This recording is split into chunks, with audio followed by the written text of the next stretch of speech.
Good morning, Jackednnerdy fans. Welcome to my non-spoiler review for the new horror comedy Tarot. Before we jump into that review though, as always, make sure you hit that subscribe button. That way you guys never miss out on a video. And if you do enjoy our content, please hit that thumbs up button. It greatly supports the channel and it doesn't cost you a thing. So let's jump straight into it. As you may have noticed, I've been doing a lot of review videos lately for, horror, comedy, horror, slasher, thriller films. I'm finding that they seem to be coming out with quite a few these days, and the quality of these films has been pretty good so far. Barring the odd one or two here and there, but Tarot, I have to say, ever since I saw the first trailer for it, there was something about the trailers that made this film stand out to me. It just looked very appealing. It looked kind of fresh, new, original, and the cast looked good and everything. So I went into this film with reasonable expectations. I was expecting it to be a half decent film, and you know what? They didn't disappoint. This film is actually quite decent, actually. It's not your typical kind of like B grade or C grade horror film. It's just a good solid film.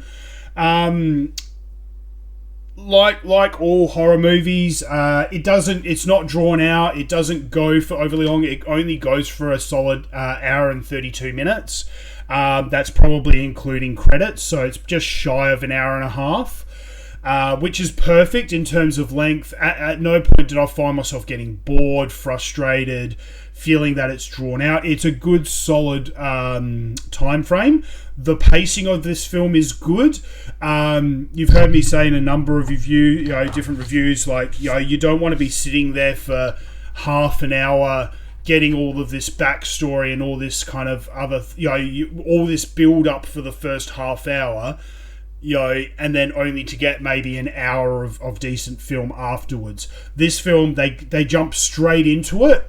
Basically, there's no dilly-dallying. Basically, within the first 15 minutes, you're in the thick of it. Really, really good. So they don't kind of wish-wash around or spend a copious amounts of time explaining backstories. They just get straight into it. And you get your first kind of death scene within the first, I want to say 20 minutes, maybe at the maximum 20 minutes. So to me that's good. You just get straight into it and you're off to the races. So if you don't know, if you haven't seen any of the trailers, basically a group of friends, they're having a night, they're basically at a Airbnb or whatever. They find some tarot cards. They do one of the group does readings for everyone with the tarot cards. Basically, one by one, they all start dying, but in a manner that's connected to the tarot cards. And that's basically the gist of it, without going into spoiler territory. So real kind of original kind of premise. I found it very intriguing. I love the whole spiritual horror genre, as you've heard me say before. Things like The Exorcist and all that kind of stuff. Spiritual horror films I find really appealing. This film had a budget of only $8 million.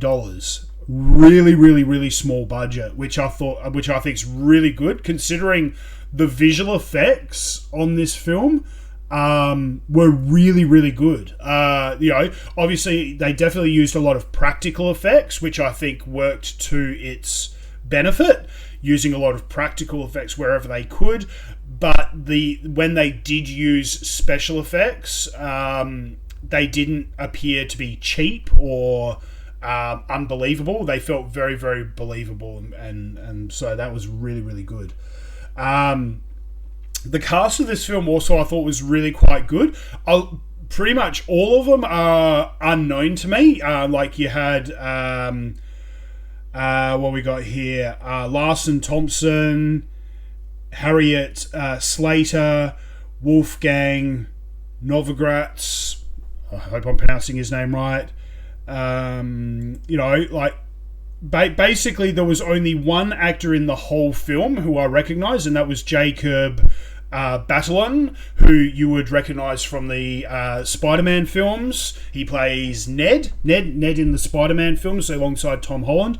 I love him. I think he's a great actor, very talented. Unfortunately, I think he's pigeonholing himself in a typecast type of role. But that being said, I do enjoy watching him on screen. I find him very entertaining. But literally, he is the only actor in this whole film who I recognise from other things. Everyone else to me was new or up and coming. I'd never seen them before. But basically, so I think obviously having all relatively newcomers as cast members definitely helped keep the budget down. As I said, they used a lot of practical effects wherever they could. So look, this film is going to make tons and tons and tons of money. I have no doubt of that. It's going to make his money back in spades. I would say to everyone, if you do enjoy the horror genre, this is definitely a good one to check out. If you've got a date night coming up or something like that, it's a good film, for a date night. I thoroughly enjoyed this film. It's got an IMDB score of 5.3 out of 10. I'd give it a solid 6.5, maybe even a 7 out of 10. Like I said, it's a good solid horror film. Horror movies are not Shakespeare, and they're not meant to be. But a good, fun, enjoyable horror movie. Few little jump scares here and there, great visual effects, great suspense. In all honesty, I cannot knock Tarot. I thought it was a very, very solid horror film. So if you're a fan of the genre, definitely go out and check it out. As I said, I'd give it a solid between 6 to 7 out of 10. Hit me up in the comment section below. Let me know what you guys think of this film. I'd be interested to know if other people enjoyed it like I did. So hit me up in the comment section below. I'll definitely be taking Mrs. Jackednnerdy out to see this one because she's a big fan of the horror genre. So we'll be going back to see it again very, very soon. So make sure you hit that subscribe button, guys. We got heaps more content coming your way. We got unboxing videos. We got mystery boxes. We got hot toys being delivered. We got heaps of films coming out this month. We got the new Planet of the Apes film. We've got If. We also got Furiosa, so heaps more content coming your way. Hit that subscribe button so you don't miss out on a video. And until next time, guys, stay jacked and stay nerdy.